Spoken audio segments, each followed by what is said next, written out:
Welcome back to the deep dive. Today, we are taking a hard look at something that honestly dictates how most of us spend our waking hours. Mhm. We live in a culture that is absolutely obsessed with readiness, right? It rewards the person who raises their hand first in the meeting. Of It course. rewards the leader who has the clearest, crispest 5-year strategic plan. And it definitely rewards the worker who is always on. It's the cult of competence. Yeah. We want to be seen as capable. We want to be the person who has it all together. That is the goal. But the stack of sources you've brought us today, I have to say, it kind of throws a wrench in that whole machine. It really does. It flips the script entirely. It asks this really provocative question. What if true availability isn't about confidence or ambition at all? What if it actually starts with falling apart? It's a complete reversal of the modern hustle mindset. We're looking at a theological deep dive into Isaiah chapter 6, specifically focusing on this Hebrew concept of Hineni, which translates to "here I am." But to understand why that phrase matters, we have to look at the source material, which frames this not just as a Bible story, but as a radical critique of how we view leadership, vocation, and purpose. Okay, but falling apart as a strategy. That sounds like a career ender, not a leadership principle. So the core tension here is between what the source calls ambition and availability. Right. We tend to think availability leads to action. I'm skilled, I'm ready, put me in coach. Right. The source argues that the sequence is actually encounter, which leads to undoing, which leads to cleansing, which then and only then leads to true availability. Okay, let's unpack this. Because undoing doesn't sound like something you put on a LinkedIn profile. Skills, excel, public speaking, emotional collapse. Not exactly. So where does this story actually begin? Because context is everything here. It begins with a specific historical marker. The text says, in the year that King Uzziah died. Now, to a modern ear, that sounds like a throwaway date. Like saying in 1994, it just sets the timeline. Exactly. But the source emphasizes that for the people of Judah, this was a massive earth-shattering crisis. Why? Who was this Uzziah guy? Was he just, popular? It goes way beyond popularity. Uzziah represented stability. He reigned for 52 years. Most people alive in Judah at that time had never known another king. 52 years. He brought military strength, economic prosperity, national security. He was the guy who made everything feel safe. So imagine the most stable political leader combined with a booming economy, combined with national security, all wrapped up in one person. Exactly. And then he's gone. So when the source says, in the year King Uzziah died, it isn't just a date. It's signaling the collapse of national security. At the end of an era. The earthly throne is empty, and the people are terrified. It's that feeling when the floor drops out. So the rug has been pulled out. Everyone is looking around asking, who is going to keep us safe? Precisely. And here's where it gets really interesting. It is precisely when the earthly throne is empty and unstable that Isaiah sees the heavenly throne occupied. The source highlights this contrast beautifully. Isaiah goes into the temple, maybe looking for comfort, maybe just trying to escape the panic outside, and instead he gets a vision that completely shatters him. Describe this vision for us, because the source goes into some wild sensory details. This isn't a peaceful meditation moment. No, it's overwhelming. He sees the Lord high and lifted up, which speaks to transcendence. But the detail that really stands out to me is the hem of the robe. The hem of the robe. The text says the hem of his robe filled the temple. Just the hem. Just the hem, the fringe. Now think about that architecturally. The temple was a massive structure. Right. If just the edge of God's garment is enough to fill the entire space, it implies an uncontainable glory. There is literally no room for anything else. No room for Isaiah, no room for his agendas, no room for his fear. And it's loud, right? There are these creatures. The seraphim, the burning ones, they're crying out, holy, holy, holy. And the physical reaction of the space is intense. The thresholds of the temple start shaking and the room fills with smoke. See, that sounds terrifying. If I walk into a building and the door frame starts shaking and it fills with smoke, I'm running for the exit. Of course. This doesn't sound like a warm, fuzzy spiritual moment. Not at all. And that's a crucial point the source makes. We have domesticated the word holy. We think it means being morally good or nice or religious. Sure. But the source defines holiness here as destabilizing otherness. Destabilizing otherness. Say more about that. It disrupts human control. It's the realization that you are in the presence of something so big, so heavy, and so real that you are not in charge. When you encounter that, you don't feel inspired. You feel exposed. So Isaiah is standing there, everything is shaking, smoke is everywhere. Now, in a modern leadership book, or frankly, any superhero movie, this is the moment where the hero would step up. Yes, the king is dead, the temple is shaking, but don't worry, I've got this. I can handle the crisis. Right. That's the ambition instinct. I am competent. But Isaiah does the opposite of stepping up. He collapses. His immediate response is, "Woe is me, for I am undone." I love that word undone, but it sounds so final.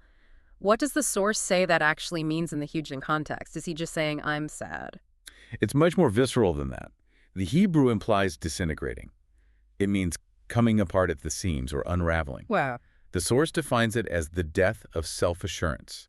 And this is the counterintuitive truth we really need to grasp if we want to understand this deep dive. The source argues that true calling begins with the collapse of the ego. So you can't be sent on a mission until you have been undone. You got it. That is tough to hear. For those of us who like to feel competent, we spend our whole lives building up our doing. We get degrees, we get experience, we build a resume. And you're saying the prerequisite for this kind of availability is the undoing of all that. In a sense, yes. It's realizing that your competence isn't enough to hold up the world. And Isaiah gets specific about why he's undone. He confesses something very particular. So he talks about his lips. He says, "I am a man of unclean lips." Now, why lips? Why not unclean hands or an unclean heart? Think about Isaiah's job description. He's a prophet. His lips are his tool. Exactly. They are his livelihood. They are the instrument he uses to influence the world. And in the presence of this destabilizing otherness, he realizes that the very thing he relies on, his greatest strength, is the thing that is broken. That's terrifying. It's like a surgeon realizing their hands are shaking right before surgery, or a writer realizing they've forgotten the alphabet. Exactly. He is completely bankrupt. And he adds a communal aspect, too. He says, "I dwell in the midst of a people of unclean lips." So he's not judging them. No, he doesn't stand above his community. He realizes he stands within their brokenness. He's not the hero who is going to fix the nation. He's just as broken as the nation is. So let's look at the scoreboard. The earthly king is dead. The temple is shaking. The prophet is lying on the floor, disintegrated, confessing that his main tool is broken. It looks bad. This seems like the worst possible time to give someone a job. If I'm God, I'm looking for someone with a bit more confidence. And this is where the intervention happens. Yeah. And notice who initiates it. Isaiah doesn't ask for help. He's too busy falling apart. Right. A seraph flies over with a burning coal taken from the altar. I have to stop you there. A burning coal touching your lips, that sounds incredibly painful. That's not a gentle healing. It is not. The source emphasizes this paradox. Fire usually destroys, but here it heals. Says this grace is invasive and painful. Invasive grace. We often want grace to be this gentle, comforting hug. We want to be told, it's okay, you're doing your best. But in this narrative, grace is cauterization. It hurts, but it saves. And the sequence matters here, doesn't it? Crucially, the source points out that cleansing must precede commissioning. God does not recruit the confident. He heals the broken. Okay. If Isaiah had rushed to volunteer before this moment, if he had jumped up and said, "I'll do it," before the coal touched his lips, he would have been operating out of his own ego. He would have been trying to be Uzziah. Exactly. He would have been trying to be the stabilizer. Now he's operating out of healing, but there's an interesting detail in the source about what happens right after the coal touches his lips. Oh, yeah? It mentions a pause or a sacred interval. Yeah, I saw that in the notes. What's that about? So the angel touches his lips and says, "Your guilt is taken away." And then nothing happens immediately. There isn't an immediate command to go do this. There is a moment of silence. A moment of restoration. Yes. Yeah. The source argues that God values the wholeness of the person more than their usefulness. I think that's huge for anyone listening who feels like they only matter if they're producing something. Definitely. We treat ourselves like machines, fix the part so the machine can run again. Precisely. Yeah. Patch me up, Doc. I've got a deadline. But here, God restores Isaiah's identity before he gives him an assignment. He is forgiven without yet being employed. Be a person, not just a tool. Right? It challenges our productivity mindset that says, okay, I'm fixed, put me in the game. No, sit with the healing for a moment. So, we've had the collapse, the confession, the painful cleansing, and the pause. Now comes the famous question. God speaks. And notice how God speaks. He asks a question. Whom shall I send, and who will go for us? It's not a command. He doesn't say, Isaiah, get up and go to Nineveh. Right. The source stresses that this is non-coercive. It invites voluntary participation. God respects human agency. He's looking for a volunteer, not a conscript. In the yes, he says, who will go for us? Good catch. The source mentions the plural us, implying this divine community, this trinity, inviting a human to join the conversation. And this is where we get the title of the episode. Isaiah responds with, Hineni. Here I am. Send me. So powerful. And it's a powerful Hebrew word. It's not just I'm present. It's a posture of total readiness and attention. It's like a servant waiting for the master's slightest gesture. But there's a catch. Here is the kicker, and the source makes a big deal of this. Isaiah volunteers without seeing the job description. That's the blank check concept, right? Exactly. When we talk about ambition, usually we want to know the terms. What's the job? What's the title? Is it safe? Does it pay well? Will I get a corner office? What's the ROI on my time? Will I be famous? Isaiah doesn't ask any of that. He says, send me, based entirely on who God is, the encounter he just had, not on what the job is. It's trust over strategy. It is availability without a blueprint, a total surrender of control, and honestly, that is a risky thing to do, because once you sign that blank check, God gets to fill in the amount. Well, let's talk about the risk, because once he signs that blank check, God fills in the details. And the mission, I mean, let's be real, it's not great. It sounds like a setup for failure. It's grim. If this were a modern job interview, this is the part where the candidate would stand up and walk out. I think I would. God tells him, essentially, go preach to this people, but know this.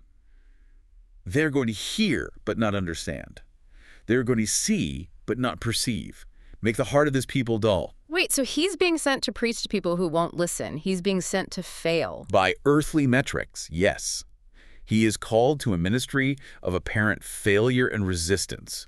He's going to preach truth to a culture that has hardened its heart against it. He won't see the revival. He won't see the turning of the tide. Why would anyone sign up for that? If I'm Isaiah, I'm thinking, I just got burned by a coal for this. And this brings us back to the core argument of the source material. If Isaiah's yes had been rooted in ambition, in wanting to be a successful, influential leader who saves the country, this mission would destroy him. It would destroy him. He would burn out in a month because he wouldn't be getting the results. He'd look at the data and quit. But because it's rooted in awe. Exactly. Because his availability is rooted in that overwhelming encounter with the king, he can endure a difficult mission.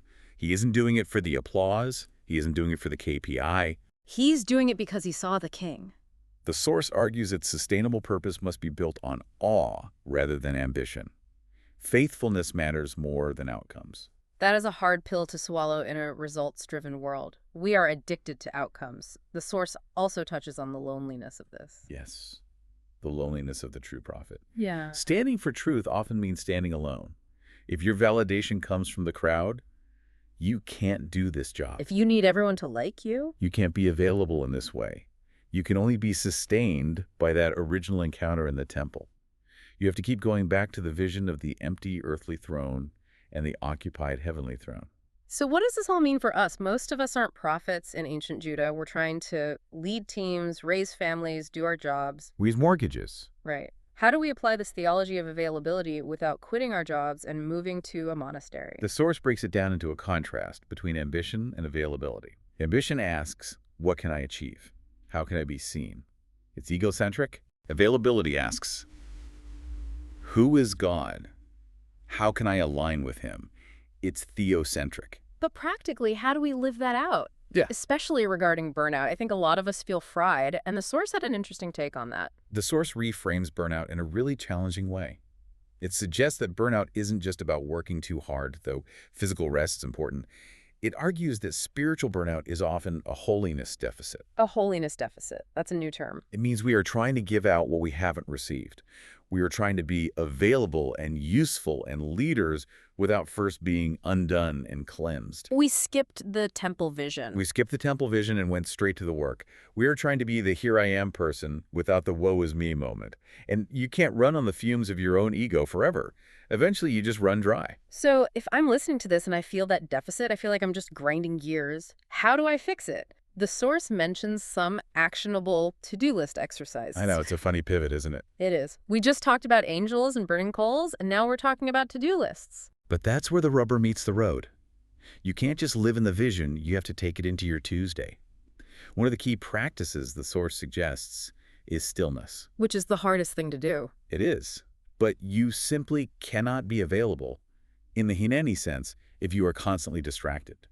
If you're constantly checking your notifications, you can't hear the question, whom shall I send? They're too busy. You have to create space to actually see the vision, to feel the weight of reality.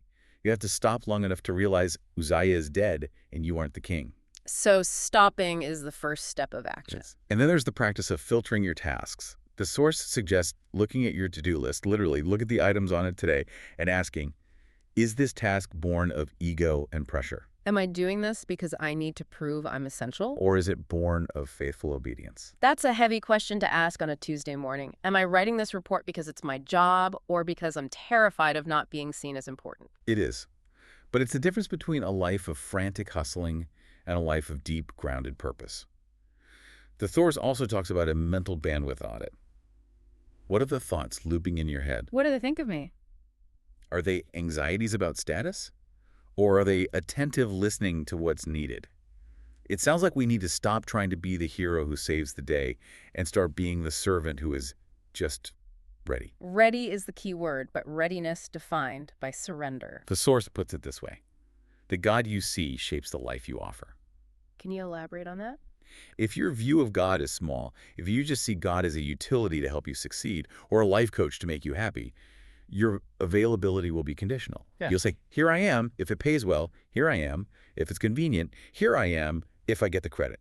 But if you see the king, If you see the king high and lifted up, if you really grasp that destabilizing holiness that shakes the doorposts, your availability becomes unconditional. You say, here I am, send me, anywhere, to anyone, even if it's hard. even if it looks like failure to the world, Exactly. Because the who outweighs the what. it really is a complete restructuring of how we think about success. It moves us from what did I build to was I faithful to the call. And that frees you.